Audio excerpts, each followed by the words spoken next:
Good. Welcome back, everyone. I'm part of our apologetics series here at Newman House, and we're very lucky, very blessed to have a guest speaker this evening, Emily Milne from the Alliance of Pro-Life Students, speaking about how to speak about pro-life issues, especially in the context of friends and family and university and lots of other things. That's a very broad, brief title. But Emily, you're really welcome. We're in your hands for the next hour. Thank you very much. Thank you very much. Thank you for that. So this talk is called Abortion Apologetics, so I am focusing in the pro-life issue on abortion. Obviously pro-life goes from womb to tomb, so there are a lot more things I could tell you, but I only have an hour with you guys, so if you want more things, then you have to connect with me afterwards, and I can invite you to a conference later in the year, or 2 or 3 conferences in fact, that are all about these issues. So this one's about abortion. So some starting points. I don't know how much you know about the whole issue, as it were. So there are 2 things to consider when we're looking at abortion apologetics. And by apologetics I mean how to talk to people about it, how to answer those common questions, and how to be confident in your response when you say, yes, I'm pro-life. Because saying that you're pro-life in today's environment is a little bit iffy sometimes. Nobody wants to say that they're pro-life. A friend of mine, she's at UCL, and her accommodation, she's just started a bad feminist society where they can talk about all the issues that might make you a bad feminist. And one of them is about being a pro-life bad feminist. It's obviously caused quite a stir at her university, but she's had so many people at her accommodation come up to her and be like, are you the bad feminist? She loves it. She goes, yes. And then he said, are you pro-life? And then she goes, yes, I am, because she doesn't lie about it. And then they have said, me too, I thought I was the only one. Or 2 girls, they were sort of like, we only talk in Hindi about being pro-life because that means no one else can hear us. You know, they're like, I'm so glad that you're pro-life as well. But it takes courage to actually say that you're pro-life, and to do that you also need to be informed on all of the different things. So there are 2 things. When you're talking about apologetics, you have to know this basic pro-life argument. You know, what does it mean when you are pro-life? Why is it that we actually oppose abortion? And what the central question is. So we'll first of all go on to the basic pro-life argument, which is in the form of a philosophical syllogism. So it's like 2 premises and a conclusion. If both the premises are true, then the conclusion must also be true. So our first premise is, it is wrong to intentionally end the life of an innocent human being. If you go out and survey people on the street, I'm sure they would all agree with you. They'd say, yes, I agree that is something that is universally wrong. It's a universal ethic that we can all adhere to, I guess. And the second premise is that abortion is the intentional ending of the life of an innocent human being. So that's what you have to ask people, when you're talking about this question. What is abortion? What are we talking about here? Is it just a termination of pregnancy? Is it just a clump of cells? Is it, what are we talking about here when we're talking about it? So the most bland definition of abortion is that it's the intentional ending of a life of an innocent human being. And if both of those things are true, then abortion is wrong. If it is wrong to intentionally end the life of someone, and abortion ends the life of someone, then abortion is wrong. So it's a very simple breakdown of the pro-life argument. And most arguments or discussions that you have with people will be about one of these 2 premises. Either they will argue that it is okay to kill an innocent human being sometimes. Fine, take them up on it, We're Catholic, we've got a really strong history of that. And then also abortion is the intentional ending of the life of an innocent human being. People will disagree with you about that as well. They'll say, no, it's not. It's not like the ending of a life. It's not even a life in the first place. Or it's not a human, or it's not a human being, or it's not a person. They go through all of that. So most of what we focus on is that second premise when we go through. Okay? So our central question, I've had discussions about being pro-life a lot as part of my job as being a student support officer for the Alliance of Pro-Life Students. So you kind of get to know all of the arguments really quickly, and you know very fast when someone's talking to you about, pro-life, pro-choice, which angle they're coming at. And 9 out of 10 times, the arguments that they give bypass the fact that we're talking about a human being. They don't understand, they sort of relegate the unborn to something else, something non-human, or they don't even consider it. So I think, you really have to remind people when you're talking with them, what is the unborn? What are we talking about here? What is abortion? It's the ending of an unborn life. Okay, what's the unborn? We've really got to get that down if we're going to be able to move the conversation forward. So always try and roll it back to that. Can anyone give me a good definition of what an unborn person or child is? Anyone?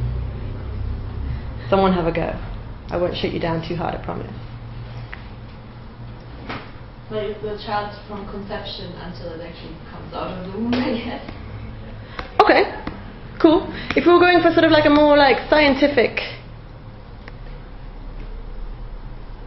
idea of it, what is the unborn? Now we're always looking for 4 adjectives. So, from the earliest stages of development, the unborn are distinct, living and whole human beings. Those 4 adjectives are really important.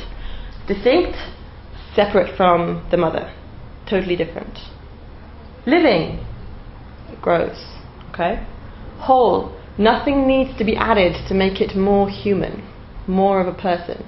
You don't need to add anything from conception to make that another human. It's not like you get to 9 months and suddenly you sprinkle something and now voila, you've got a human being, okay? It is a whole. And it's human, okay? Humans and humans make humans. You know, we don't get confused when we go to the hospital and give birth to a child and say, damn, I wish I had a dog today. You know, like, how does that work? I thought I was going to get a kitten. You know, we know that human and human makes human. Always. And so from this we know that from the earliest stages of development, the unborn are distinct, living and whole human beings. So, common objections that we come up to. I'm sure many of you have heard these before. My body, my choice. Who's heard this one? So many times. You're a man, don't talk to me about abortion. Who's heard that one? How many of you have heard that one? Yeah. Oh, you're a woman, but you've heard that. Okay. I too have been called a man in a woman's body before for being anti-abortion. They're human but not people. That's a particularly sly passing of language that really grinds my gears. But we'll talk about it. I wouldn't have one, but I wouldn't stop anyone else from having one. Loads of people are what we call personally pro-life. I'm pro-life, but I don't want to be the bad guy. I don't want to stop anyone else from doing something that they think is right for them. It's very, very common in our society for that to happen, for people to think like that and then act on that, but then offended when other people act on that way. It's a really common one. And this one, what about rape or incest? Everyone brings that up as well, okay? And then women need abortion for equality. That's kind of a new one, really. You didn't really have that until like the last 5 or 10 years. But now that's really common to say women need abortion for equality. I would qualify myself as a pro-life feminist, and I've given talks on feminism and pro-life. So I would stand emphatically against that. We can go into more detail. We're going to go through all of these. So if you have any questions, write them on your phone, write them on something, and then come to them at the end. You will have a chance to ask them at the end if I don't answer them as we go through. So, and just a thing before we start, when we are talking about being pro-life with our friends, with our family, or with our university classmates, we have to bear some things in mind. First of all, to have courage. You don't actually know who else is pro-life. Like my friend who's running the Bad Feminist Society, she thought she was the only pro-life person at her university accommodation. She is not. Happy days. You know, I spoke to someone in Ryman's once. I was buying something and I was using my discount card from the Alliance of Pro-Life Students. I got 10% off. And then the guy was like, oh, Alliance of Pro-Life Students, are you pro-life then? I was like, yeah, pretty pro-life. And then he was like, yeah, me too. And I was like, oh, okay, cool. So I walked out of the shop knowing that there was one more person who was pro-life otherwise, you know, than I had known before. So sometimes people surprise you, but you have to have the courage to stand up and say it. It doesn't become a common sense mentality unless people stand up and have the courage to say that they are pro-life. Be kind. So if you notice, I've got a Cinderella theme going on. Have courage and be kind. We don't know people's stories. You know, we don't know where they're coming from. Abortion affects so many people. People love to say the statistic that 1 in 3 women will have an abortion in her lifetime. I'm not 100% sure on the veracity of that statistic. I think it's close to 1 in 4 or 5. But it is a large number of women. We all know someone who's been touched by it. My best friend's mother, one of my colleagues, you know, people from my church considered it or thought about it. People from my church didn't do it but thought about it, you know. So it's something that does touch people. So we do have to be kind when we talk to them. We don't have, you know, we shouldn't go in sort of like immediately sort of like you're wrong, you're bad. Think about your language and think about how you do it. It's possible to be like civil, you know, uncompromisingly civil, uncompromisingly pro-life. You don't have to compromise your values to be civil about it. And also, listen. So people, you know, I don't know if any of you have read Jordan Peterson. Know about him? His book was really interesting when I read it. I wasn't expecting a lot from it, I don't know why, but I really enjoyed what I read from it. And one of his pieces of advice was listen to people as if they have something valuable to tell you. So people will always have a perspective. You know, if someone you're talking to, you think that, oh, maybe they're just like, might just be just another liberal student.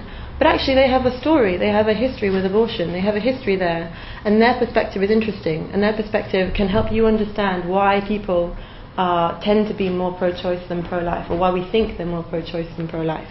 So listen to them, and you know, people want to be heard. You will never have a good conversation if someone doesn't think you're listening to them. They might not listen back, and they might just spout things at you, but if you prove that you're listening, that's always a good thing. So have courage, be kind, and listen. So my body, my choice. It actually has 4 strands. You know, we've got the argument from autonomy, so radical autonomy. We've got, you know, what choice are we talking about here, to break it down? Whose body are we talking about? And the hierarchy of rights. So, you know, my body, my choice is one of those slogans that's really empty. You know, it doesn't mean very much. So that's the thing about propaganda, is, you know, you want to have something that everyone agrees with, but doesn't actually mean anything, because you want them to not ask the real questions behind that slogan. So I'm asking here the real questions behind the slogan of my body, my choice. So first of all, on radical autonomy. Let's go through a different scenario. I can choose to get drunk. I'm well within my rights to do that, and it wouldn't take a lot, so it'd be quite cheap. I can choose to get drunk. Loads of places in London to do that. I can choose to get drunk and then drive a car. I can do that. That's exercising my autonomy. But is that legal? Is it? No, it's not legal. Okay. So has my autonomy been compromised? Yes. Okay. In a nutshell, yes, my autonomy has been compromised by the law. Because I cannot choose to get drunk and drive a car without consequences after that. Okay. So why is my autonomy being compromised in this scenario? Why am I not allowed to get drunk and then drive a car? Safety of others. Safety of others. Okay. Yes. And this again is like the basic point behind this radical autonomy. We do not have radical autonomy. People who tell you I can do whatever I want with my body, it's like you can until you start to hurt someone else. Or yourself, you know, you can't take drugs, basically, as well. You can't overdose. Well, you can overdose, but you know, you're not allowed to buy the drugs that would enable that. So, you know, part of living in a society is compromising autonomy, and we agree to that. It's a social contract. You know, it enables harmony in the world for us to agree to give up a certain amount of our radical autonomy in order to live in a peaceful and free society, essentially.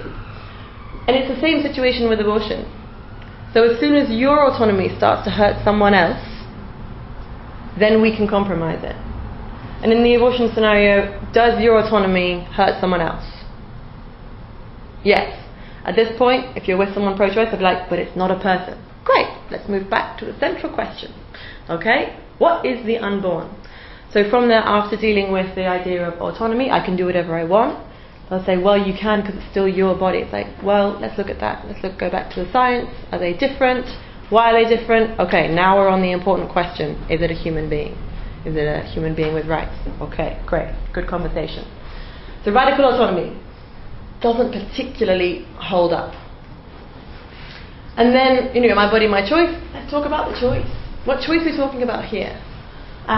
Who's making that choice? So we're talking about the choice to end a life. And who's making that choice? That's a really important question to ask. Who is making the choice?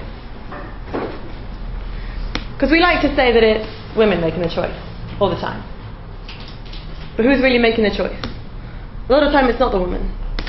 Most women that you talk to, they say they didn't have a choice, or they say I had to have an abortion, or they say there was nothing else for me to do. That doesn't actually sound like a choice that women make in freedom there. you know. So I think it's really important, you know. There is a really good clip of a woman on I think it's ITV. She was helped by one of the pro-life vigils outside a clinic, and she's Romanian, and she was dating someone, and then she got pregnant, and then the someone she was dating cleared off and said, well, if you have that child, then we'll never be together again. She had just started work, and her manager had said, well, you can't have a child right now, like, it doesn't fit in with your hours. And then her landlord had said, well, you can't have a child in this flat. So she had no relationship, no job, and no living space. So she really had one option, and that was to go and terminate. But as she went, she looked and she saw the people who said, we can help you. And she walked up to them and she said, is that true? Can you actually help me? And they said, yes, here's what we can do. And they gave her help, and now she has a baby. But when she was being interviewed, the interviewer said to her, but, you know, surely you're so personally against abortion, surely you would never have done it. And she looked straight at the interviewer and she said, I had no money. What was I going to do? I had no choice there. And her story is not an uncommon story. You know, it's not uncommon for women to have an abortion because of something they feel like they cannot control, because they don't actually want to make that choice, but they feel like they have no other way to do it. So, I'll give you the stat later. I forgot to put it in. I'll give you the link for the reason for it. But there was a poll done a while ago in America, and what's true in America is often true here. 64% of women polled by the Guttemacher Institute said that they had felt coercion by a family member to have their abortion. And that's polling done by an institute that used to be the research arm of Planned Parenthood, which does most of the abortions in the States. So it's a poll done by someone who is specifically for abortion, and it gets that kind of result. You know, I don't see the lie. I see it could even be a conservative estimate because it was just close family members. It was a boyfriend, it was a mother, it was a father, it was a sibling that said you should have an abortion. And then a friend of mine, I didn't know about her abortion story until we were sort of like 4 drinks in on a Friday night, and I was talking about the difficulty of being pro-life. And she's vegan and not pro-life, which I always found really interesting. And so we were talking about that.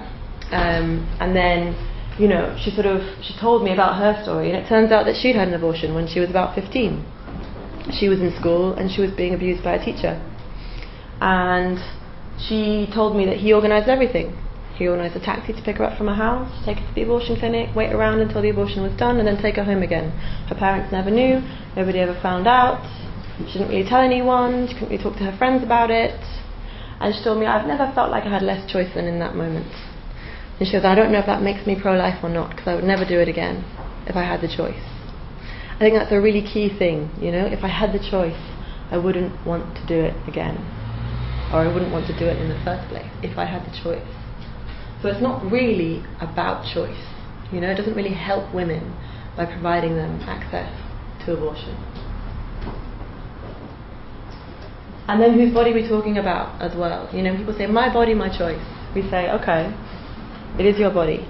But women, we have this amazing ability to have another body inside our body. It's kind of cool. You look, you know, it's great. Men don't have that. Sorry, guys.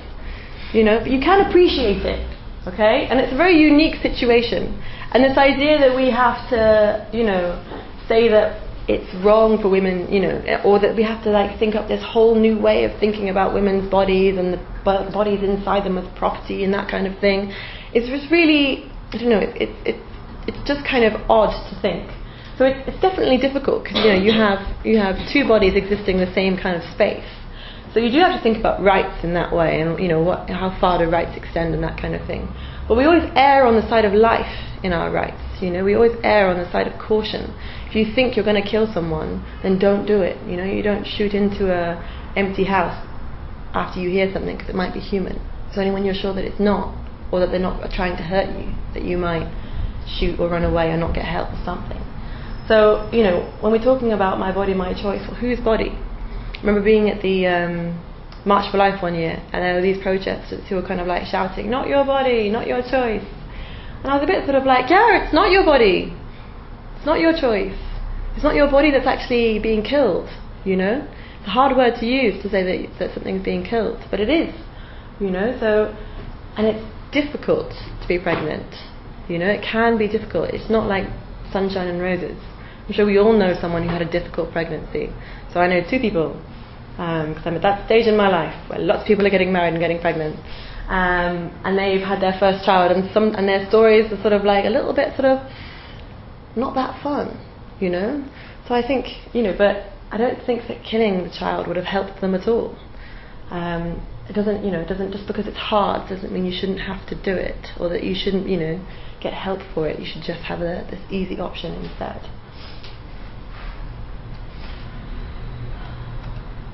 So, and then my body, my choice. Again, we talked about how far your rights go. So there's something called a hierarchy of rights, believe it or not. So there are some rights that we hold that we can only hold if we have a previous right. And so that right takes precedence as the most important right. So in the American Constitution, it says what does it say we have? The right to life? Yeah. Well, it's three. They do it in a bunch. Liberty? Life, liberty, and Happiness. not happiness, but the pursuit of happiness. They don't say you have a right to be happy, but you have a right to pursue that happiness. So life, liberty, and the pursuit of happiness.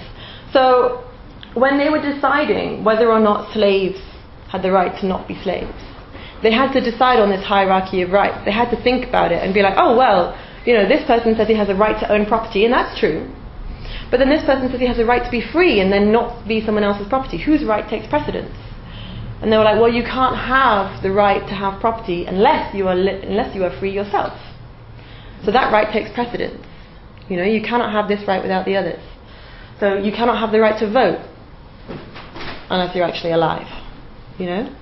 So, but the first right is the right to be alive, the right to life, the right to not have your life taken from you by someone else. And it's in the European Convention of Human Rights as well. It's Article 3. The first two articles talk about how your rights are universal, and that the Charter only recognises your rights and does not give them to you. No one can give you your human rights. They can only recognise your human rights. Okay. So if your country doesn't recognise the fact that someone doesn't have human rights, doesn't mean they actually don't have them. It just means your country has poor laws. So the first two in the European Human Rights Convention are about that. And then the first one that's actually mentioned is your right to life.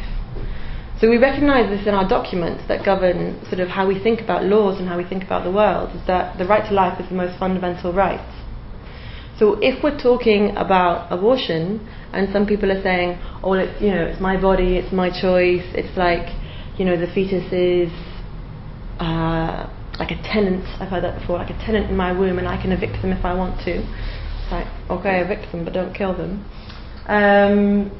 You know, you actually, their right to life supersedes your right to property, and the fact that you can't have a person as property anyway. So, just in terms of, you know, hierarchy of rights, some people will say that your right to autonomy is like the most fundamental right. You cannot be autonomous unless you are alive first. So your right to life is actually the first one. And you have to be very clear on that with people. They might disagree with you. It's like, okay, we disagree. What we're disagreeing on is a hierarchy of rights here. That's the disagreement that we're having in this argument. So that was a whirlwind through my body, my choice. Now, you're a man, you've never had an abortion. So this is sort of like an argument from experience. You know, if you've never experienced something, you can't talk about it. I don't know about you, but I haven't experienced a huge amount in my life. I haven't experienced very grave ills, but I can say that they are ills. I've never experienced rape, but I can say it's a bad thing. You know? I've never experienced childhood abuse, but I can say that's fundamentally a bad thing. I have a heart and I have a conscience that has been well formed. So I can absolutely be against these things. I've never been a slave. I've never owned a slave as well. I can talk about slavery. I can want to end it. I've never been trafficked. I can be against human trafficking.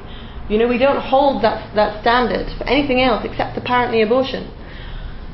And I'm sorry, but you know, your chromosomes don't really determine whether or not your argument's valid.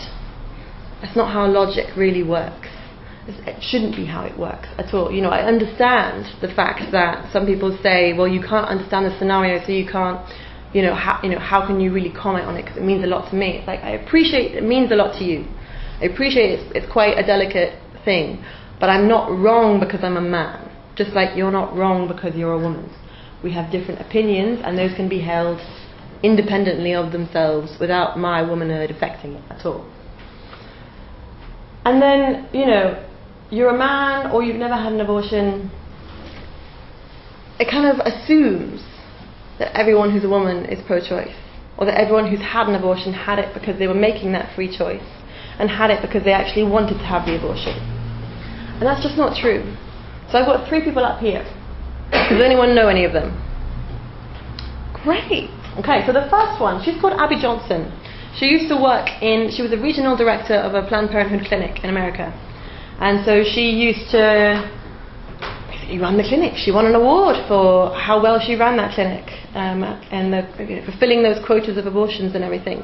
And one day, she had 2 abortions herself as well. And one day, she supervised an abortion that used an ultrasound. And she really saw what happened during an abortion there. And it meant that her conscience was awoken and she couldn't work there anymore. And so she went to the 40 Days for Life people who had protested outside of her clinic, or prayed outside of her clinic, for years. And they helped her leave. And she wrote a book called Unplanned. And she now runs a group that's called And Then There Were None. And it helps abortion clinic workers leave the clinics.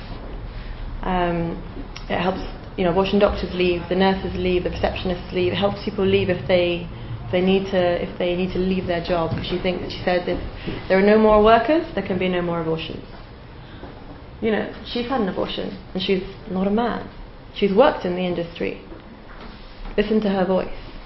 She speaks really well and really eloquently, and she writes beautifully on all of this. She wrote an amazing book in collaboration with other people who have left the industry called The Walls Are Talking. And it's a really good insight into what actually goes on for lots of people inside an abortion clinic. And it's not very nice. And it's not the kind of stories that we would like to talk about. But they're often quite necessary for us to know, to be more solid in our convictions. That yes, even the people that work in the abortion clinic, they too particularly might need our help. And if you're Catholic or religious, they would need your prayers to get out of that situation as well. The man in the middle, he's called Bernard Nathanson. He campaigned for abortion in the United States, and he performed thousands of abortions himself. And it was the development of ultrasound that made him stop. So when he could see what was happening, he realized that this was atrocious and had to stop. And so he became a pro-life campaigner, but he helped the abortion law take effect in the United States. And he also admits freely now that they made up numbers before abortion was legalized. They said tens of thousands, hundreds of thousands of women are dying every year because of illegal abortion. And they made the number up for it to be more, to tug at people's heartstrings a bit more. But people still believe that fact. Now, they'll still tell you hundreds of thousands of people died. But he's a man who helped make up that statistic. And now he says it's not true. He died recently. But he worked for the rest of his life from realizing what he was doing to try and end abortion. And then the last woman, she's called Melissa Oden. She is an abortion survivor. So her mother tried to have her aborted. It was a saline abortion, so it was one of the older types of abortion where they injected the womb with a fluid that would burn her. But she survived it, and so her mother gave birth to a live baby. And it was only from the kindness of a nurse on the ward at the time that saved her life, because otherwise she would have just been left there to die. There are actually recorded incidents over the last few years in Canada and in the States of babies who have been born from abortion and have just been left to die after that. And she is one of the people that have survived. So if the person you're talking to won't listen to you, tell them to look at these people. Tell them to listen to them. If they want experience, tell them to listen to someone who's had abortions, performed abortions, or been an abortion. These voices count as well if what you want is experience. And now we're coming on to one of my favourite things. So, I'm going to show you 2 circles. These 2. They're slightly different in size. I tried really hard at this to make them ever so slightly different. So, which circle is bigger? Is the circle on the left bigger or the circle on the right bigger? Please raise your hand. Which one if you think it's the left? And raise your hand if you think it's on the right. You would be wrong, and I would be a liar, because they are both the same size. So, but the point of that is that if someone in authority tells you something with enough conviction, then you believe it. Okay? So, you all made a choice. You might have looked at them immediately and thought, no, they're the same. But then I said, oh no, they're different. And you go, oh, okay. They're different, sure. I believe you. You seem legit. Sorry if I was sleeping. But this happens in abortion as well. You know, we have people. You know, we have this is a person and this is a person. And someone comes along and tells you, that one's not a person. And the rest of society says, oh, okay. They're not, I believe you. But they are the same circle. Okay? So they're human but not people. Where have we heard that before? Can you give me any examples? Oh, Nazi Germany. Yes? Any more recent? Yeah, everyone knows Nazi Germany. But that one's often quite, it escalates the conversation when you bring that one out, quite often. People don't like that when you bring that one out. Obviously it's through racism, I guess, there's like slavery as well. But more recently, now this one's often a surprise to people. Recently, in 1968, Australia had to have a referendum about whether or not the Aboriginals should be counted in the official human population of the country. Before that, they were specifically excluded. They were administered by the flora and fauna departments of the state, so plants and animals. Okay? It's 1968. We had abortion in our country by that time.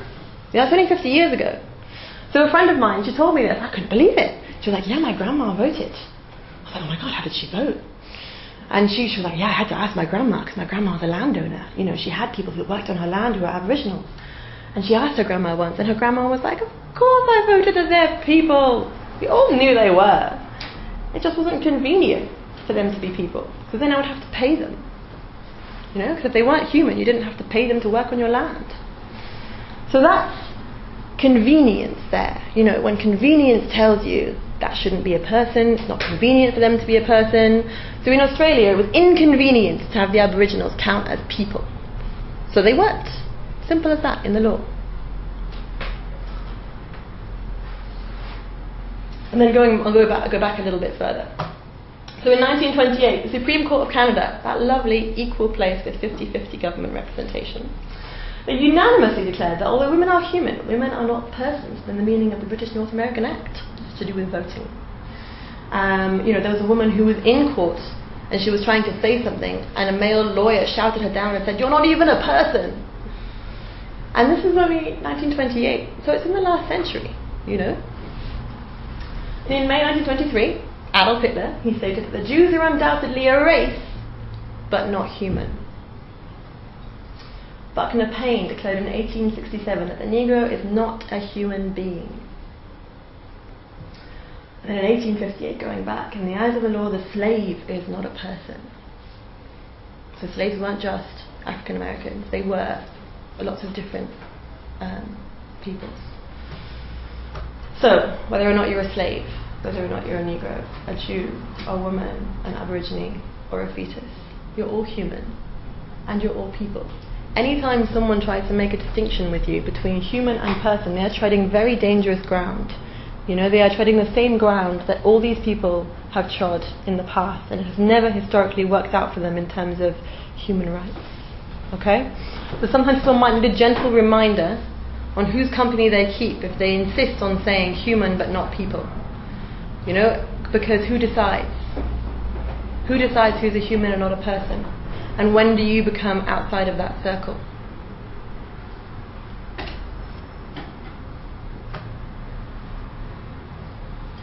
So, personal opposition.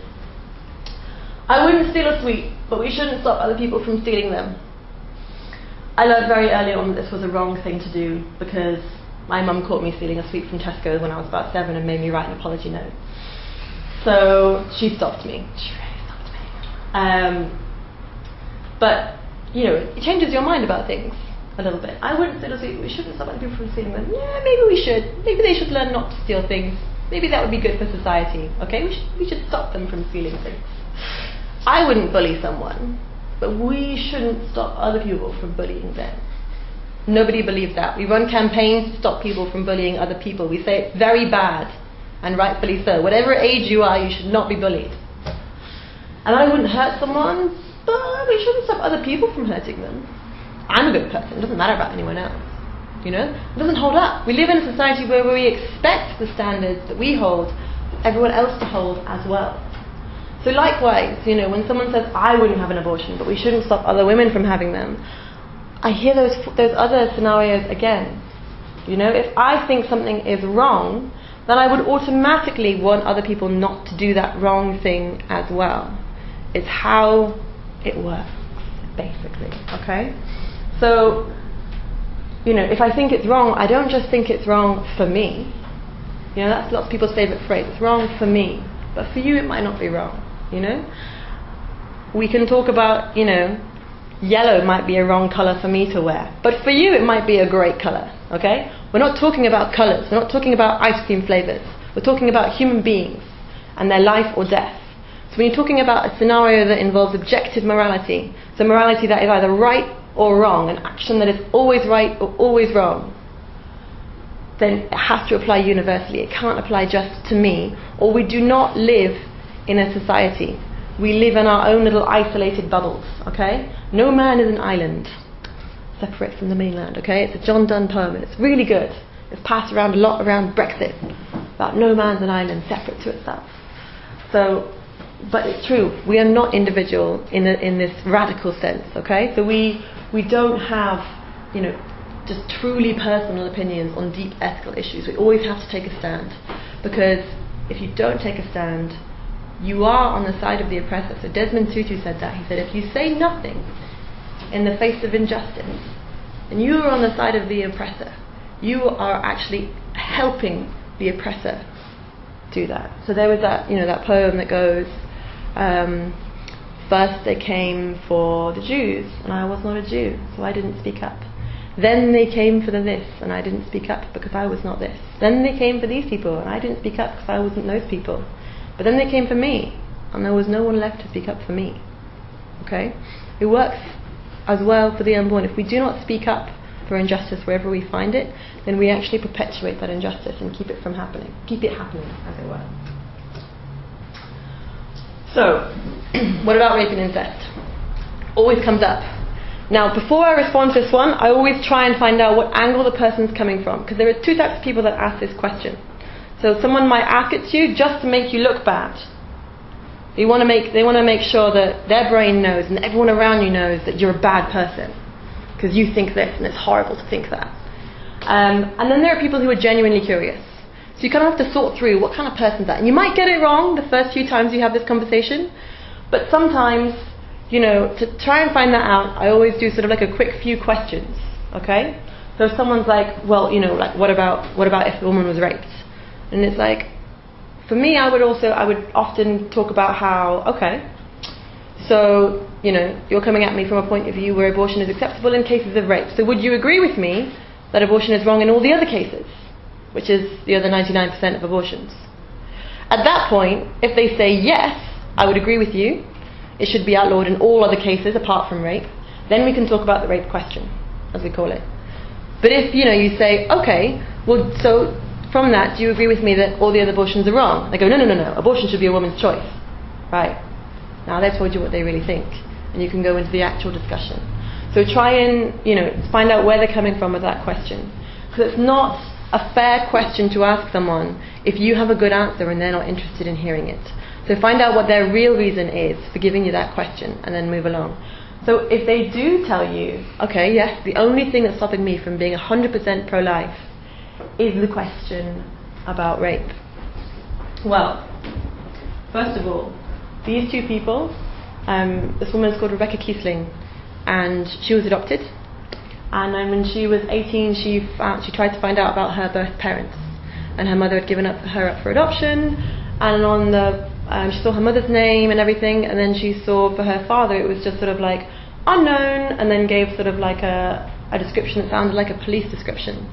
And from that moment she knew that her mother had been raped, and that was her conception story. And a similar story with this guy who's called Ryan Baumberger. And they both now advocate on a pro-life platform. So she's a lawyer, and she works in the United States to stop rapists from getting custody of their children. Very good work. You might not think it would be necessary, but it very much is, especially if it's sort of rape in the case of long-term abuse. The best way for them to perpetuate that abuse is to demand the parental rights. So what about rape and incest? When she talks about abortion and people say, oh, well, I'm against abortion, but in cases of rape, what she's hearing as a person is, oh, you think I should be dead, essentially. You think that I should have been allowed to be killed. She's had people tell her that, you should be dead, who are following through on their pro-choice convictions, you know. And then Ryan, he talks about, you know, in terms of rape, did no one ever ask my mother whether or not that was the best choice? Why did everyone care so much about the paternity rather than the maternity? Why did everyone care about who my father was? Everyone cares so much about who the father is in the terms of rape. It's a rapist's baby. But that focused entirely on the man as giving worth to the child. It doesn't look at all at the mother who's carrying the child. And also everyone says, you would be reminded every day of the rape, it would be totally awful, what if your child starts to look like the rapist when they're older, it's better to kill them in utero. Well, if you have the child and don't give them up for adoption, and 3 years later suddenly they start looking like the father, are you allowed to kill the child then? No. So going back to it, why are you allowed to kill them in utero? Because there's a possibility that they might end up looking like the father. They might look like the mother. Like totally look like the mother. You don't have to keep the child, you can give them up for adoption. But how do we treat people that remind us of bad things? You know, that's one of the big ones in rape, is they say, would be reminded of the rape all the time. How do we treat people who remind us of bad things? Can we kill them? No, we can't. We can't kill people just because they remind us of a horrific event. Likewise, you know, does the action of my father take away my right to life? No, or it shouldn't. You know, it's very, it's almost sort of like Old Testament style vengeance. Eye for an eye, the sins of the father and all that stuff. It's like we don't, you know, that we developed that a long time ago. It's that red thread that goes through everything. We don't have that. You know, an eye for an eye makes the whole world blind. So we don't visit punishment on the unborn child because of what the father did. So, you know, there's this real idea of vengeance in there. You know, that rape's a terrible crime, which it is, and that someone has to be punished for it. We often can't punish the rapist, so what ends up happening is the unborn child often ends up getting punished for it. But also, what's really problematic about this one, and this one in particular, is that it puts an assumption on you as a woman that if you were raped you'd have an abortion, and that's not actually what women think. So there have only been about 2 or 3 studies on this. It's really hard, obviously, to do studies on women who've been raped and got pregnant and either chosen to have an abortion or not. It's not something you really want to intrude in. But there have been a couple of studies done. I can give you I'll send Father Stephen the brief on it after this talk. And they found that women in these scenarios don't actually want abortion. So it's about, I think it's like 70 to 80% don't actually want to choose abortion. And of the 20% that do choose abortion, a majority of those don't feel like it helps them out very much afterwards. So if we're actually looking at women that have actually experienced it, it doesn't actually help them. You might think it does, but it doesn't, and it puts this expectation on them that they will. So oftentimes they'll go through with it because it's expected. I should have an abortion because I'm raped. There was a horrific story earlier last year of a woman whose rape was not believed by the police because she hadn't had an abortion. So the police officers said, well, you haven't had an abortion, so was it rape? Surely you would want to have an abortion if it was actually rape. So at that point, you know, that argument there actually hinders women. It stops women from being believed. We're in a time where we're, you know, pushing for women to be believed more. Well, according to the studies and according, you know, to these stories, believe women when they say they don't actually want or need abortion after rape. And thinking about what abortion actually is, what actually has to happen in the clinic for a woman to have an abortion is invasive, you know? Either if it's early enough, you have pills, but then you might be home alone. You might pass a child who is fully formed, small but fully formed and dead. And how is that going to affect your mental health after a rape? you know, or if you're too far along to have a chemical abortion and you have to go for surgery, that's very invasive on a woman who's been raped. How is that going to help them? How does adding violence to violence solve anything? Yeah? So ask these questions to people and see if they'll, you know, it takes a while for people to think, yes, I still disagree with it in terms of rape. It took me a while when I was on my pro-life journey. It always seemed the one that was the hardest. It doesn't make logical sense, you know? You're not less of a human being because your father was a rapist. So you have the same right to life. But on an emotional level, it's a really, really hard one to talk about as well. So, you know, come to terms with the arguments. Read about these people, listen to their stories, listen to them talk about it. They're very effective, much more so than me. And Rebecca Kiesling in particular, she has a group called Save the One. It's for the 1%. The 1% of abortions that are done in cases of rape or incest. And she collects stories of women who have gone through that scenario. And she has established a support foundation for women who have gone through that to let them know that they're not alone, and that they're not alone in wanting life for their child and wanting to end the cycle of violence that's been inflicted upon them in that. And then life of the mother. Okay, that's the next one. So we have two stories that always come up. Well, no, one story that always comes up. This story won the referendum in Ireland, basically. This is the story that got abortion passed in Ireland, Savita. And it always breaks my heart that her story was co-opted by the people that wanted to legalise abortion, because 3 independent investigations found that she died of mismanaged sepsis. So she came to the hospital and she was having a miscarriage, but the baby's heart hadn't stopped beating, so they weren't going to perform anything that would have been an abortion because it was in Ireland and you weren't allowed to have an abortion for that reason. But what they didn't know was that she had sepsis, and they mismanaged it, and they found that there were multiple points that they could have found the sepsis and treated her and she would have survived. So, but at the point that the sepsis set in, there was nothing they could have done. It kills you very quickly. So she didn't die because she was denied an abortion. She died because her sepsis wasn't caught, and her sepsis was mismanaged, and as a patient she wasn't very well treated by the hospital. So she died because of medical malpractice, not because of the fact that abortion abortion was not allowed in that country at the time. The other woman, I forget her name. Let me go and find it really fast. She's called Lucy MacDonald. She had an ectopic pregnancy. She's in Ireland. Okay, same laws as Savita.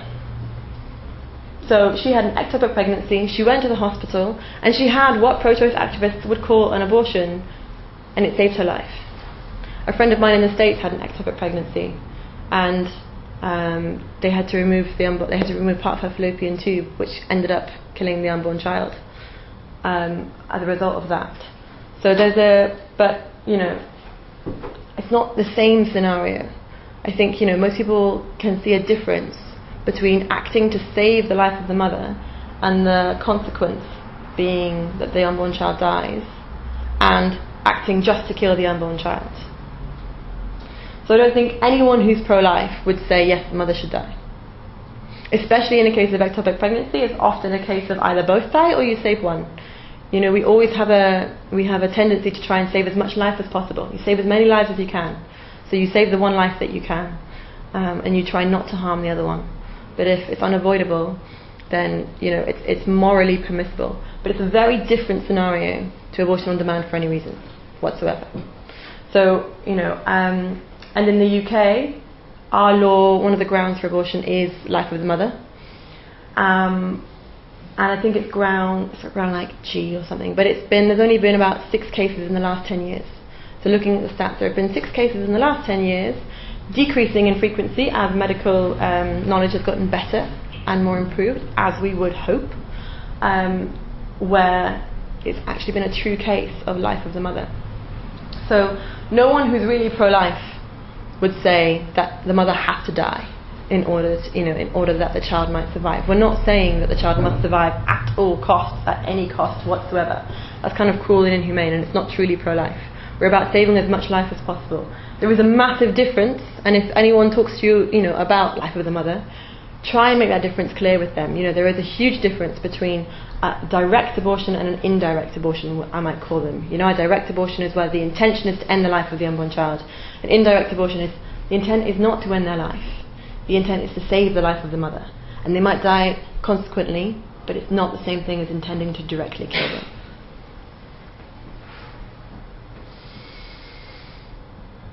So, this is a quote from a feminist called Frederica Matthews Green. And I've seen this on pro-choice Instagram accounts that have been blocked for comments, strangely enough. This is actually a quote from a woman who's pro-life. She's a feminist who's a pro-life feminist, and she says, there's a tremendous sadness and loneliness in that cry, a woman's right to choose. Nobody wants to choose it. Like they want to choose an ice cream cone or a Porsche. They want abortion as an animal caught in a trap, wants to gnaw off its own leg. Lots of people will agree with you on that. You can find common ground there, where they say, yeah, abortion is not a nice thing. It's like, okay, why is it not nice? Ends the life of a child. Okay, women are in a crisis when they're choosing it. Okay, great. How do we solve that? As a pro-lifer, our job is to help, try and be part of that solution. So instead of helping the animal cut off their leg cleaner than having them gnaw it off, why can we not open the trap? Our job should be to open that trap instead. So our job as pro-life people, as a pro-life movement, as a pro-life populace, is to help open that trap, that it is providing assistance to women in need. So there are plenty of options to provide assistance. Even if it's just sharing something on social media that lets someone know there is assistance for them. At university, it's that something like 25% of all abortions are done on the university age group of women. But university is a very hostile place to pregnancy. So many people that I knew, they were like, if I got pregnant now, I'd have to have an abortion. I can't have a child and do my exams. I can't have a child and be in my accommodation. I can't have a child and go to lectures. So I just can't have a child. I just can't, And it's that kind of attitude that leads to abortion, not because you want to have it, but because you feel like there's no other option. So part of our job as students can be making our universities more child-friendly places. Is there a crash on your campus? Is there not? Oh my goodness, let's get that sorted out, Is there a fund for pregnant students? There isn't. Oh, you can be denied funding because you're pregnant, and you might have to take time out for maternity? That sounds like it's wrong and unfair and unequal. How can we sort that with the student union? There isn't a student parent society? Let's get one started, There are lots of different things that you can do to be part of the solution as pro-life people. So try and open the trap, essentially. Let's see. Okay, finally, abortion with equality. Talked a little bit about that. If you feel like you have to have an abortion because, then it's not really being equal. So Sarah and Foster of Feminists for Life, great group in America, they say that it's a reflection we have not yet met the needs of women. So abortion kind of assumes that in order for women to be equal in society, we need to be like men. That is, we need to not be able to be pregnant. So, which is not really equality, because true equality is like this. It's not men up here and women trying to get to men. It's both of them being lifted together. So, if you are in your job and your manager might not hire you if you're, promote you if you're pregnant, that's not equality. If you've got someone in your job who tells you, I had someone in my job tell me, oh, you're getting married? Like, oh, when you have kids, don't bring them here. I was like, I really hope when I'm married, if I have children, that I would be able to bring them into the workplace, thank you very much, And the person backtracked and they were like, oh yeah, sure, whatever, I just don't like kids very much. It's like, okay, don't force that on me though. Like, I would really love this to be like an equal workplace. I don't want to feel forced out if I choose to have a child, thank you. So we do have hostile workplaces for children. We do have, environments that aren't yet equal for women. So abortion kind of puts a band-aid on that solution. And we have this, sense that it makes you equal. It doesn't make you equal at all. It just makes you take recourse to something you'd rather not, so you can pretend to be equal to men. So it's not true equality. And it's also, it's something that doesn't come up in terms of equality of income. So women who are poor, they have abortions at a much higher rate than women who are not. Financial reasons are one of the highest reasons given for having an abortion. I couldn't afford a child. Nobody should have to die because there isn't enough money for them. That's why we have welfare. That's why we have social justice. That's why we try and strive for a society where no one's left behind. But abortion doesn't do that. You know, people who seek abortion are twice as likely to be from deprived areas. And that's just in Scotland, that's just in the Scottish Health Report. And it was noted as a particular moment of, you know, area of concern in their report on the numbers of abortion in 2016, that women from deprived areas were seeking them at, you know, at a much higher rate than women in less deprived areas. So one of the solutions for this is, well, you know, does abortion actually, first of all, to look at, is abortion actually a solution? Does it help these women get out of poverty? Or are they just as poor after the abortion as they were before? Yes, they are just as poor as they were before. Abortion has not helped them in any way towards trying to climb out of poverty. There was a cardinal in Scotland who set up a fund for women in crisis pregnancies. He was like, okay, if they need money, then we just give them money. It's a really simple solution. Why don't we do that? So he set up this fund. He got accused of trying to, you know, bribe people not to have abortions and stuff like that, and being a really bad person, but he did it anyway. I think it's like the Cardinal Winning Fund. But it's a really good fund because it actually goes to the problem and tries to help solve it. Likewise, there are charities that help women with housing, that help women with clothes, that help women with education and job hunting that they might need, or access to different benefits as well that they might not be aware of. So there are all kinds of pro-life organisations that are striving to fill that gap. But often because they're pro-life, they don't get as much airtime as they ought to. So part of, you know, what we can do is help give them more airtime, either support them by volunteering if you have any time or not. Not money, you guys. You're not in jobs yet, so you don't have to. But you know, like being aware of them and finding them, so that you can also be a source for people. When someone says, "My friend's thinking about an abortion, but I don't know how to help them," and you can say, "Right, there is this number they can call. There is this charity they can go to. There is this and this and this." If you can be a source of information, then you're being a helpful point, and a point at which, you know, is a secure place for people to come to if they're in a time of crisis. So through most of the common objections, and these ones we've gone through. Any questions after that?